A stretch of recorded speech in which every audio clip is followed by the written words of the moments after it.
Qui al congresso ISIAT 2011 erano presenti non solo clinici qualificati ma anche ricercatori del mondo dell'industria.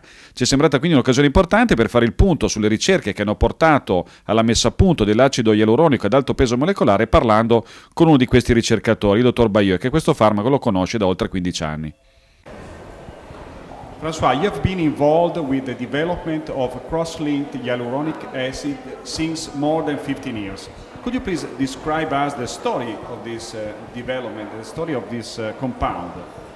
Yeah, it's indeed, it has been a very long story. Everything started in the 60s when hyaluronic acid was studied by biochemists and so on. And then the most important step was the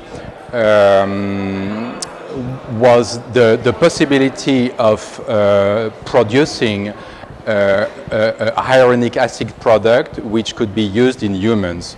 And for this, there was a need to remove the inflammatory fraction of hyaluronic acid in order to be able to use it in humans. And this is how Dr. Bailleul, who was one of the founders of this technology, developed the so-called NIF-NAHA, non-inflammatory fraction of sodium hyaluronic acid.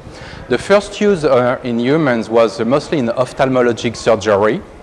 And in the 70s, several orthopedic surgeons and rheumatologists had the idea to try this product for treating osteoarthritis, because we know that during osteoarthritis, the concentration of hyaluronic acid and the quality of hyaluronic acid in the joint is decreased in osteoarthritis patients. So there was this idea to bring exogenous hyaluronic acid in the joint to replace the disease synovial fluid.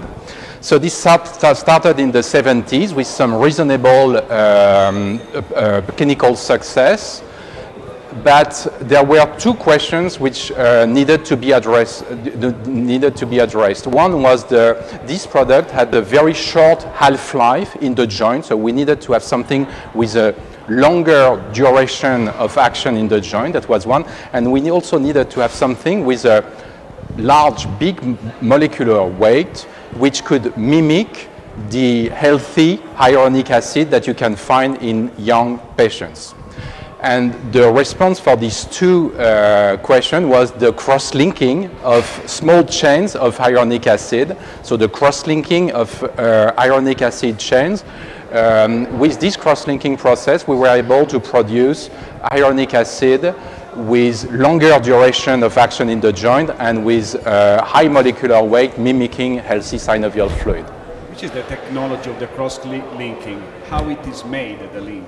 It's a chemical cross-linking using different cross-linking agents. And in the case of Island GF20, which is the first cross-link product which was marketed, we use a series of two cross-linking agents. One brings from hyaluronic acid to island A, which is a fluid. And the second cross-linking from island A brings hyaluronic acid as a gel, and that's the so-called island B. And by mixing a different proportion of gel and fluid, we ended up with these products. That's right. In your opinion, which are the main advantages of this technology?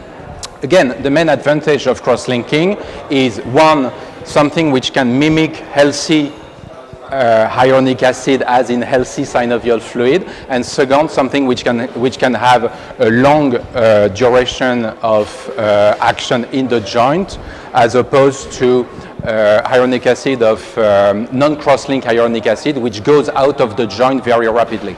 What's in the future? Which are the future developments of this technology? Yeah, so we are continuing to work on the cross-linking technology. We have produced recently a new cross-link agent called Hylastin, which is a combination of a soft gel, cross-link soft gel with a minimal fraction of fluid. And we have done already clinical studies, and we have marketed this product in new countries, including in Italy.